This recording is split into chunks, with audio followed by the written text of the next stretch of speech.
Hey yo, how's it going everyone? Entropy here today with another video. Today we're going to be doing something a little bit spicier than usual. It is going to be a gameplay video. It's going to be a random deck fight video.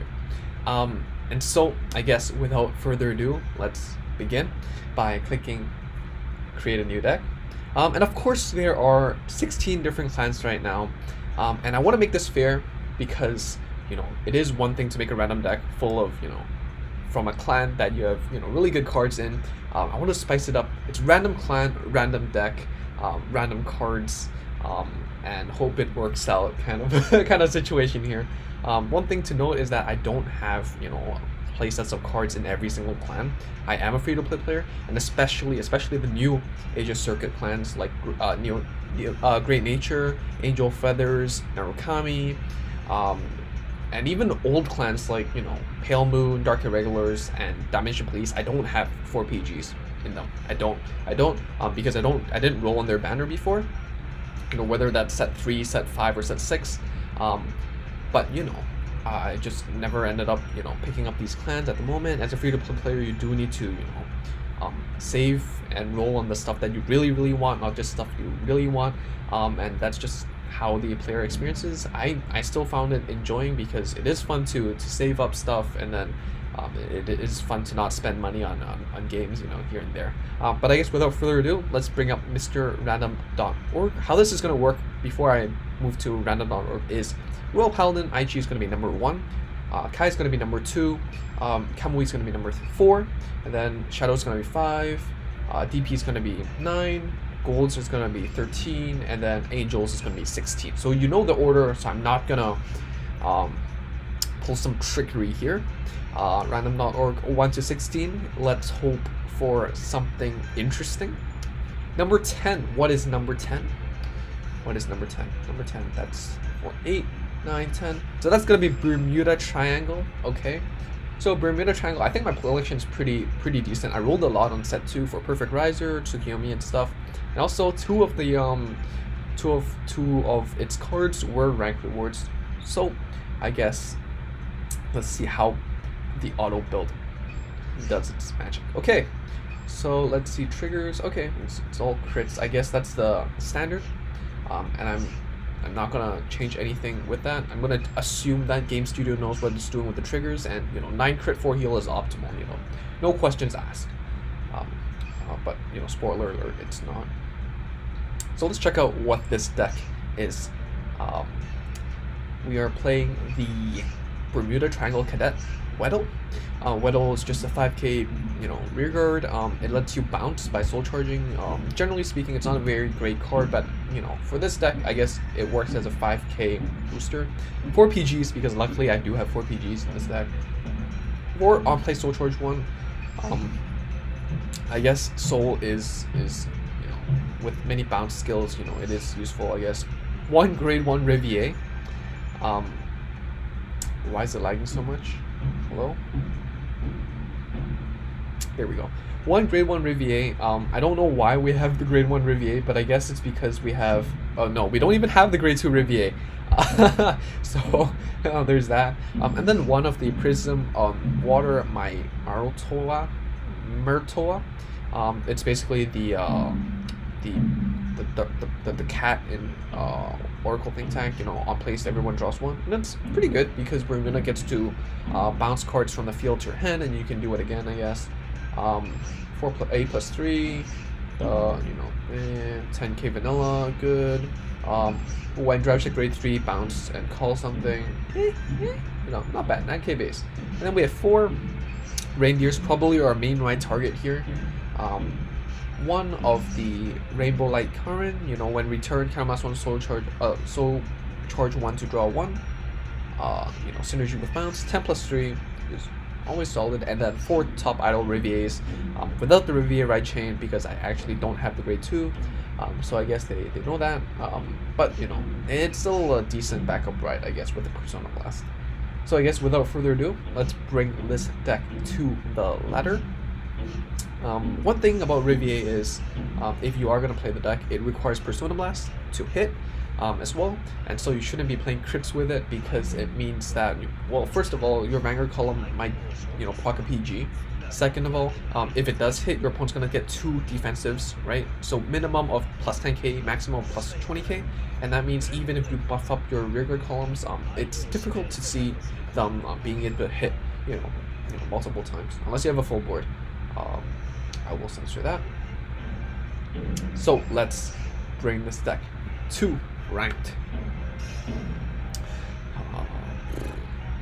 So you might be wondering why I did put, you know, this picture of season 0 here, and that's because well, first of all, it's flex. You know, I've been playing this game since day 1, and you know, I have, you know, a decent experience with the game. Playing as a free-to-play player, I don't have a lot of cards, and you just have to suck it up and play whatever the hand you're dealt with, other than re-rolling. So, you know, changing the hand that you've been dealt with. But I think overall it's been pretty good. I don't want this grade 3. I want the reindeer. So let's get rid of it. I mean, oh, there we go. 666. Okay. And then second of all, it's just to let you know that, you know, even if you don't have all the cards, even if you aren't familiar with the game, you can still perform well. It's mostly about grinding and putting effort in it. You know, as you progress through the game, you will learn more about it. You will earn more gems and more packs. And then that means you get more new cards, which then means you get to win more and then get more packs and more gems. And then you just, you know, gradually steamroll, earn those Sentinel medals to get those Sentinels that you need. And, you know, I think it's going to be fine. Alright, we have 2 PGs. We don't want to ride them. We're going to ride this one. The 5k booster we're going to put behind the Vanguard because we're playing crits. So the Vanguard's column is actually going to attack last, generally speaking. So you need the boost. We don't have other boosters in my hand right now, so, you know, keeping the starting Vanguard as a booster here is quite valuable. And also, you know, the reason why we don't play 9 crits often is because, well, you want the flexibility, right? Like, not always do you have a full board and you can all hit numbers. So sometimes your Vanguard does need to hit the rearguard, and if you hit a crit, then the crit's only on the Vanguard, which makes it, you know, not very great. You're not using the crit to its full potential. And if you want to know more about these trigger theory or effectiveness videos or content, do check out my video on Vanguard 0 trigger theory. Just check out my channel in general. I mean, I have a lot of content that I'm pretty proud of. I do think that they're very valuable to the players. And even, you know, I see some comments here and there from more outdated videos saying, oh yeah, like, I never actually inspected the rates for the clan banners, right? Like, you know, I'm never going to roll on them ever again. And that's a fair thing, and I'm glad that people are checking out my videos, and also glad that people are being smarter consumers, because, well, you know, it's okay to make general statements, but it's important to give good advice, and some of this good advice comes from knowing, you know, the statistics or the numbers, and just having more experience with this kind of thing. So it's our turn. I do want to ride the 10k. And I feel like we can multi-attack this turn. We have a lot of cards in hand. So let's call out 2 of these AKs. Battle.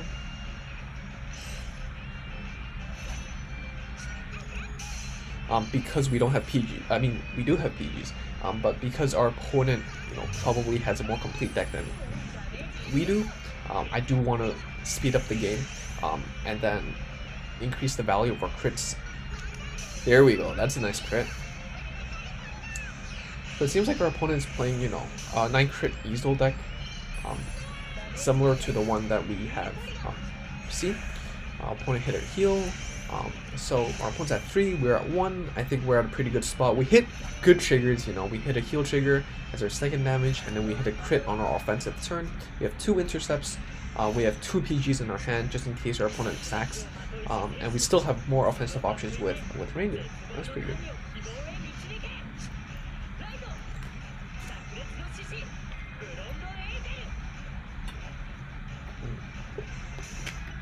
So one question for you guys, if you're paying attention, is you know, when did you start this game, and how do you think that how much do you think that matters?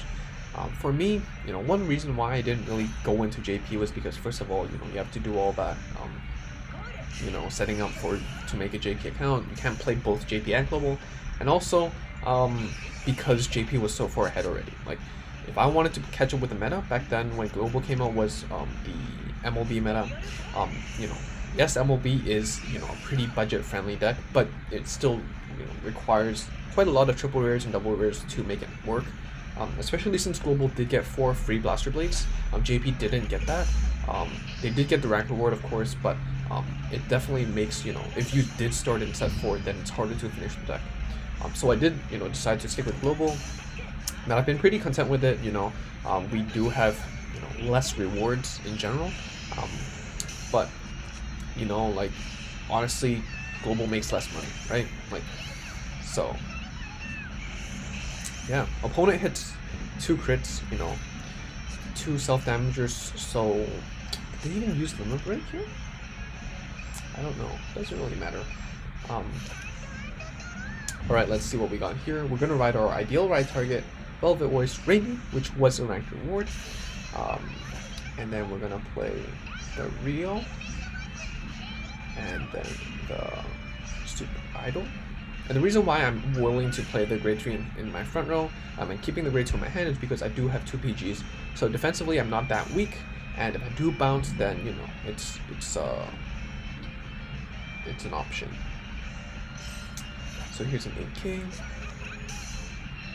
and then again, because we're playing crits, my Vanguard column has to attack my opponent's Vanguard to actually make use of the crits. I'm not really a fan of this restrictive type of gameplay, but it is what it is for this deck. Opponent hit crit. So we're pretty even in terms of triggers. Of course, our opponent's easel is pretty busted. You know, counter moss 2 to set up 2 intercepts, jack up their easel. It's just really strong compared to our little Velvet Voice Reindeer here. You know, if you have seen my Errata video that I published yesterday, you will know that, you know, Reindeer is one of the cards that got Errata. It went from 10k to 11k, which is great because at least now we're not losing that, you know, that significantly, you know. And it's pretty nice that they do choose to buff up some cards to incentivize people to, you know, play new decks and play ranked, right? Like, for example, Reindeer was a rank reward, they buffed up Reindeer. Dayusha will be a rank reward, and then they buffed up Dayusha, and stuff like that. You know, I think it's pretty player friendly because, well, if you didn't have it, then, well, there's a reason for you to get it now, or a better reason for you to get it. And then if you did have it, then, you know, well, that's great, your card just got buffed, you know, didn't cost you any packs. But if they do nerf your cards, then you get packs compensation for it. So, you know. Alright, we're at 4, our opponent's at 4. What is going to happen here? Okay, more of the 8+3.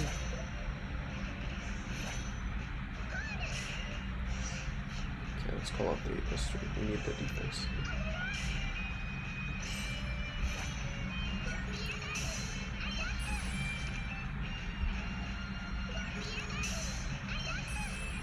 So if we do hit a crit trigger here, what happens is that we can bounce one of these and then call it back. It's still 11k. Our opponent's PG will proc. If they don't, then they lose. And then I can still get an extra attack in. So it's the Bermuda multi-attack strategy. So we got a heal instead of a crit here. So I guess I'm going to bounce the grade 3 because we do want the intercepts. Oh, that's the power. Yeah, oh well. And then we're going to... Do we have to call something out? We do have to call something out. Here. Oh, that's the crit. So we're gonna put it here. So usually if you do have a booster, you can give the power to the booster, return the front row, and then call it back out. So you do keep the power gain. But unfortunately here we don't have any grade 1s that we see. But exactly as, you know, what I depicted just now, if our opponent's a PG, it procs it, and then we have an extra attack to put our opponent to 5. If not, then they die, and then I'm a happy Entropy. So we put our opponent to 5. Pretty good, pretty good. Way better than you know what I expected. I expected to get stream rolled, but the opponent isn't playing, like, you know, the best deck out there as well. You know, and they're playing this 8+3. So, you know,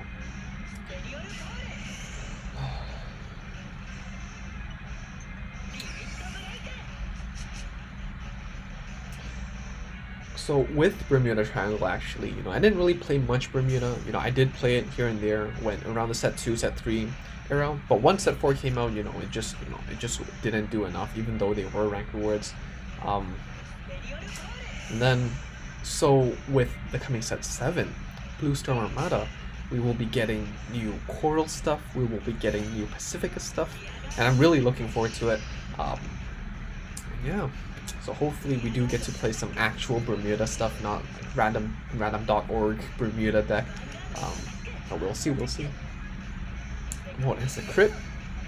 Which means our PG gets proc.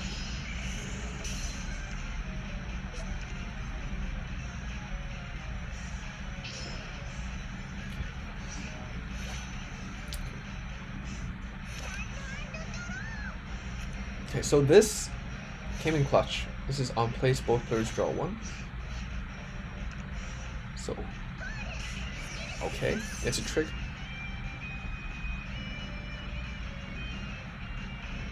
Okay, how is it going here?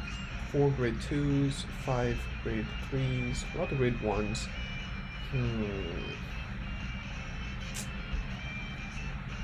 Should I use the starter?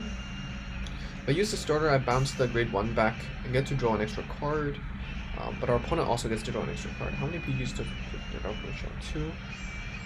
2. I do need to probably hit a trigger to win though. So let's do that. It's 11k anyways.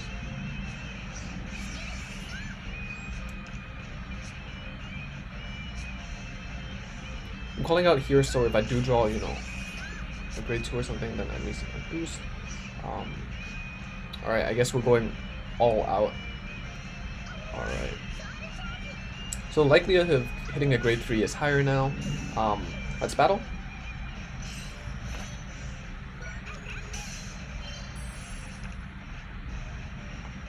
So if we do hit a trigger, we can multi-attack. Our opponent probably has at least 1 PG in their hand. If not, then we win. Trigger, please. Trigger. Nope. Okay. Oh, that's it.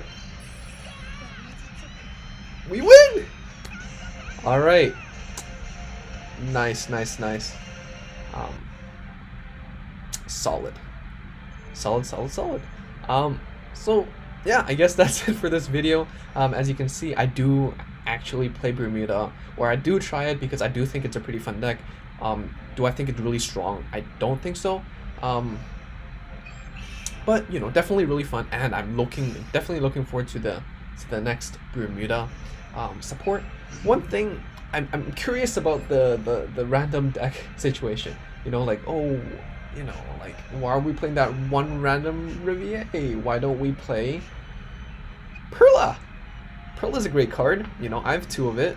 I think it's pretty good. Why don't we play that? So some questions here. I mean, like, why not play Top Idol Pacifica? But anyways, some questions here and there about the auto build. But overall, I think it works pretty decently. They're not going to give you Cray Elementals unless if that's all you have.